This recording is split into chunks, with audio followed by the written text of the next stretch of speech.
Monsieur Collet s'est réveillé tard. Sa femme n'était déjà plus à ses côtés, elle était probablement partie préparer le café. Il adorait sa Clara pour le fait que pendant de nombreuses années, même s'il aurait pu se permettre 10 ou 20 femmes de ménage, elle lui préparait toujours le café elle-même. Ils avaient traversé beaucoup de choses dans la vie, des épreuves qu'on ne souhaiterait à aucun ennemi, mais ils avaient réussi à surmonter tout cela. Pour ne pas perdre la tête, ils s'étaient tous deux plongés dans le travail. Donc, leur situation actuelle n'était pas du tout le fruit du hasard, mais plutôt une conséquence logique. Paul, sa femme entra dans la chambre. Paul, regarde, ils ont apporté la vidéo. Tout est prêt. Oh, c'est bien. Allons-y, au moins un peu de temps pour regarder, bon, pendant que nous prenons le petit déjeuner. La femme sourit, bien sûr. Allons dans la salle, j'ai déjà apporté le petit déjeuner là-bas. Paul sourit, tu sais, je me suis habitué au fait que tu fais tout comme si je venais seulement de le penser, de le rêver. C'est bien, non? C'est très bien. Si quelqu'un savait à quel point tout va bien entre nous, il éclaterait de jalousie. Eh bien, nous ne le dirons à personne. Ils sortirent ensemble de la chambre, Paul alla dans la salle de bain, et Clara connecta la clé USB. Quand M. Collet revint, la vidéo était en pause, et Clara versait du café. André n'a pas appelé? Pas encore. Tu as perdu la tête? Il n'est que 8 heures du matin. Ils sont en lune de miel, ils se promènent tard, ils dorment jusqu'à midi. Clara souriait en parlant de leur fils. Leur attitude envers André avait toujours été empreinte de tendresse, ils avaient adopté le garçon quand il avait 5 ans. Ils avaient déménagé dans une autre ville et, tant qu'il était petit, ils avaient tout fait pour le convaincre que tout ce dont il se souvenait de son enfance était simplement des rêves et des fantaisies.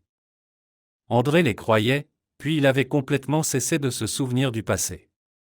Jamais dans leur vie ils ne lui avaient même fait allusion au fait qu'il n'était pas leur fils biologique. Ils l'avaient adopté 3 ans après une terrible tragédie, quand il semblait qu'à chaque minute libre, ils allaient devenir fous. Paul s'installa dans le fauteuil, et bien, allez, mets en marche.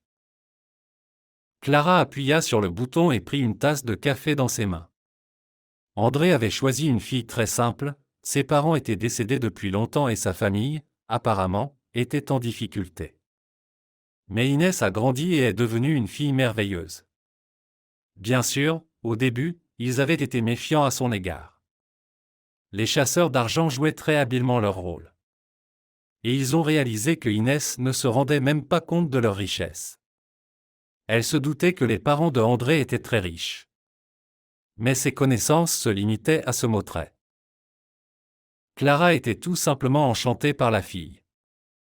Lorsque le mariage était devenu une affaire réglée et que les préparatifs allaient bon train, Clara ne pouvait pas attraper Inès pour lui acheter une robe de mariée, la fille était toujours occupée.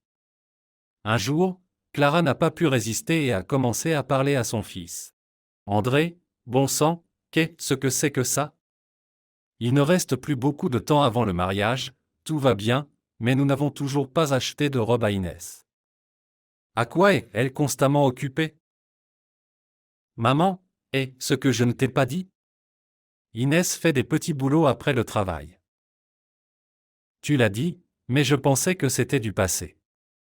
Pourquoi a-t-elle encore besoin de travailler maintenant? Eh bien, elle ne veut pas prendre mon argent. Elle dit qu'elle n'est pas encore ma femme, qu'elle doit subvenir à ses propres besoins. Impossible. Mais où travaille-t-elle? Donne-moi l'adresse. Ce soir-là, elle est allée au travail de Inès, la fille travaillait dans une fleuristerie à l'autre bout de la ville. Clara avait alors pensé, mais combien de temps faut-il pour rentrer chez elle?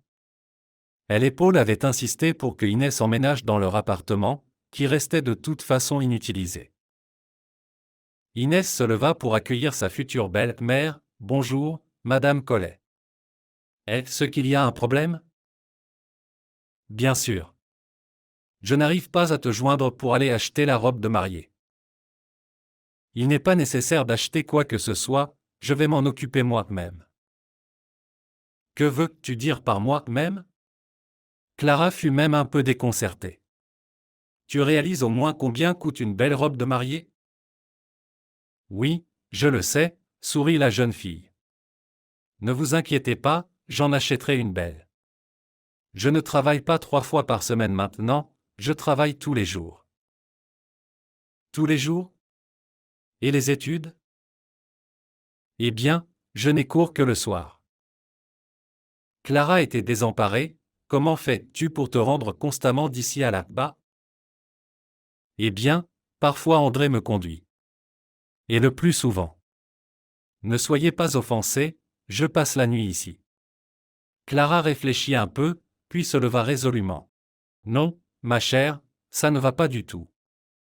Je comprends que tu veuilles jouer à l'indépendance et à la fierté. Mais tu es la fiancée de mon fils, et je ne permettrai pas à la fiancée de mon fils d'avoir l'air épuisé le jour du mariage, comme un cheval épuisé. Mais? Pas de mais. Dès que tu seras la femme de André, tu passeras au statut de ma belle-fille, c'est à dire de fille. Donc, ne me contredis pas maintenant. Quand est-ce que ton magasin ferme? Dans 40 minutes. Bien, parfait. Je vais y aller, me promener un peu. Pourquoi? Inès la regardait avec inquiétude. Parce que nous allons prendre tes affaires et tu viendras chez nous. On t'amènera à l'école et on te ramènera aussi. Inès, ne discute même pas. Clara se souvenait à quel point Inès avait été timide au début, comment elle les regardait avec peur et ne sortait presque pas de sa chambre. Ce n'est qu'avant le mariage qu'elle avait commencé à parler normalement, sans trembler dans sa voix. Pendant que les premières images défilaient à l'écran, le téléphone sonna. C'était André. Mon chéri, comment ça se passe là-bas? Tout va bien, nous rentrerons demain. Comme on s'est ennuyé. Nous aussi. Après avoir regardé la vidéo pendant environ 30 minutes, Monsieur Collet soupira et dit, il est temps d'y aller. Et si nous finissions demain? Oui, et je dois partir. D'accord, nous continuerons demain. Ils se séparèrent, maintenant jusqu'à tard dans la soirée. Même s'ils étaient devenus millionnaires, il y avait toujours beaucoup de travail. Madame Collet n'a pas travaillé aujourd'hui, pour une raison quelconque, elle revenait constamment à Inès dans ses pensées. Elle ne pouvait pas comprendre pourquoi, mais quelque chose la préoccupait. Et ça a commencé après avoir regardé la vidéo. Qu'est-ce qui n'allait pas là-bas? Apparemment, tout était tout à fait normal, comme d'habitude lors des mariages. Inès avait quelques amis et c'est tout. Elles étaient un peu gênées dans un coin au début de la fête. Pas étonnant. Environ 300 personnes étaient invitées. Mais c'était sûr, ce ne sont pas les amis qui la tracassaient, quelque chose d'autre. Ce soir-là, Clara est rentrée tôt à la maison et a recommencé à regarder la vidéo. Comme Inès est belle. Elle était belle même dans la vie quotidienne, ses longs cheveux noirs étaient toujours détachés. Pour le mariage, le coiffeur les avait mis en chignon haut, la rendant encore plus belle. Voilà, le marié et la mariée passent devant la caméra. Arrêt. Clara a remonté la vidéo d'environ 1 minute en arrière. Elle a entendu la porte claquer et son mari parler à la femme de ménage, mais elle ne s'est même pas retournée. Clara a mis la vidéo en mode ralenti. Inès est maintenant au même niveau que la caméra. Le souffle de Madame Collet s'est coupé, sa tête s'est mise à tourner. Elle a à peine réussi à chuchoter, Paul. Il venait justement d'entrer dans la pièce. Entendant la voix de sa femme, il s'est précipité vers elle. Quoi? Qu'est-ce qui se passe? Sans quitter l'écran des yeux, Clara a répondu. Paul s'est lui aussi tourné vers l'image, et Clara a appuyé sur le bouton zoom. Une fois, puis encore. Paul s'est défait de sa cravate et s'est simplement effondré dans le fauteuil, ça ne peut pas être vrai. Sur le côté de l'oreille de Inès se trouvait un grain de beauté en forme d'étoile, exactement le même que celui de leur fille, qu'on leur avait volé quand elle avait à peine 1 an. À l'époque, ils n'avaient trouvé aucune trace, même si tout avait été fait pour la retrouver. Jusqu'à présent, la police envoyait régulièrement des rapports à Paul, bien que tous soient identiques. Paul, qu'est-ce que c'est que ça? C'est. Quel âge a Inès? Elle est 1 an plus jeune que André. Tout colle. Ça ne peut pas être vrai. Tu comprends? Eh bien, ce n'est pas possible. Des années de recherche, tant de personnes ont essayé de la retrouver, et la voilà, tout à fait par hasard, qui épouse notre fils. C'est tellement improbable, 1 fois sur 1 milliard, et encore. Ils ont gardé le silence pendant un moment. Puis Paul a regardé sa femme en pleurs, je ne sais pas quoi faire. Il faut faire discrètement un test, au cas où nous nous tromperions. Oui, probablement. Mais je suis sûr que c'est elle. Sûr, tu comprends? Je ne doute pas non plus, mais je veux comprendre. S'il te plaît, je t'en prie, ne dis rien jusqu'à ce que le test soit prêt. D'accord. L'essentiel est qu'elle soit là. En attendant que tout soit prêt, je vais essayer de découvrir quelque chose à son sujet. Paul est parti immédiatement. Il a mis sur pied un de ses amis qui dirigeait une agence de détectives. Après avoir écouté toute l'histoire, celui-ci a secoué la tête. Vraiment, c'est une coïncidence étrange. Eh bien, ça ne peut pas être aussi simple. Peut-être qu'elle a décidé de se venger? Non, je n'y crois pas. Quand tu la connaîtras de plus près, tu comprendras qu'elle est une personne très honnête. D'accord, pars. Nous allons enquêter. 3 jours après le retour de Inès, le détective l'a appelé. Ils se sont rencontrés dans le parc.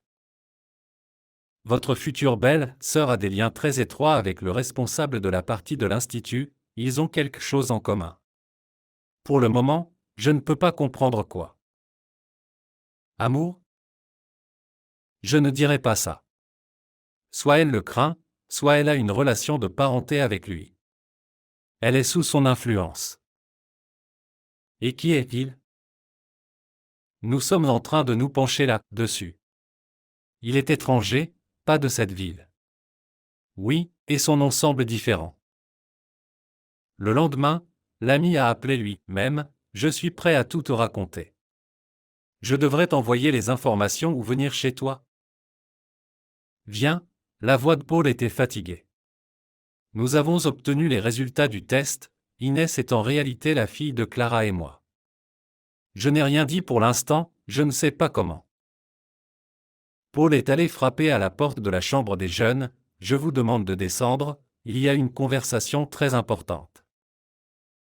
André a demandé, papa, qu'est-ce qui se passe? Oui, mais plus tard. Tous se sont rassemblés dans le salon près de la cheminée. Le détective a regardé la famille et a commencé à parler. Commençons par le début. Il y a de nombreuses années, Paul et Clara ont eu une fille. C'était un enfant très aimé, mais incroyablement capricieux et agité. La petite fille ne pouvait dormir que dehors, c'est pourquoi Clara l'emmenait souvent au parc. À l'époque, cette belle maison n'existait pas encore, tout se passait dans des lieux publics. Un jour, en raison de la fatigue, Clara s'est elle-même endormie près de la poussette, et quand elle s'est réveillée, la poussette avait disparu. Beaucoup de gens ont été impliqués dans les recherches, mais elles n'ont rien donné. Pendant ce temps, un groupe de personnes légèrement ivres se promenait dans le parc. Parmi eux se trouvait la mère d'une fille née handicapée en raison du mode de vie de sa mère. La femme se plaignait souvent à son mari que si elle avait eu une fille normale, elle aurait arrêté de boire. Le mari a pris la poussette et l'a emmenée. À côté du parc se trouvait la voiture d'un de leurs proches parents, qui les a rapidement emmenés à la campagne. Quelques semaines plus tard, leur propre enfant est mort, mais ils n'en ont parlé à personne, ils ont simplement enterré la fille dans le jardin et l'enfant enlevé a pris sa place. Cependant, la mère désespérée n'a pas arrêté de boire, tout comme le père. Ils sont rapidement morts empoisonnés. La petite fille s'est retrouvée dans un foyer d'accueil. Apparemment, tout est compris, mais c'est là que les choses deviennent vraiment intéressantes. Les documents de la petite fille ont été falsifiés presque immédiatement après son arrivée, son nom a été modifié, sa date de naissance aussi, apparemment, pour la deuxième fois. D'ailleurs, cela n'a éveillé aucun soupçon chez personne. C'est le concierge qui travaillait à l'époque dans le foyer d'accueil et travaille maintenant à l'institut. Inès était assise, pâle comme un linge. André a demandé, et la petite fille? Pourquoi je n'en ai rien su? Où est-elle maintenant? Tu vas bientôt tout savoir. J'aimerais te montrer la photo d'une personne. Il était au volant de cette voiture, il travaillait comme concierge. Voilà, le détective a montré la photo. Inès a crié et s'est évanouie, Clara s'est précipitée vers elle, ma chérie, ma chérie. André regardait sa mère avec horreur, nous sommes mariés. Il a agrippé sa tête, puis a regardé la photo, attends, c'est. Inès le connaît? C'est mon oncle, il m'a supplié de ne dire à personne qu'il était de ma famille. Il me questionnait toujours sur tout ce qui se passait chez vous, et moi, comme une idiote, je lui racontais tout. Inès, mais c'est lui qui nous a présentés, n'est-ce pas? Oui, c'est lui qui a insisté pour que j'étudie précisément dans cette ville. Mon Dieu! André s'est levé, que devons-nous faire maintenant? Nous ne pouvons pas être mari et femme, n'est-ce pas? Inès a éclaté en sanglots, a saisi la main de André. Paul s'est levé, maintenant, il est probablement inutile de tout cacher. Ta mère et moi t'avons adopté quand nous pensions devenir fous. Attends, tout ce dont je me souviens n'était pas un rêve, comme vous m'en avez convaincu. Tu te souviens? Très peu, bon sang. Clara l'a enlacé, ça ne veut rien dire, tu es toujours notre fils.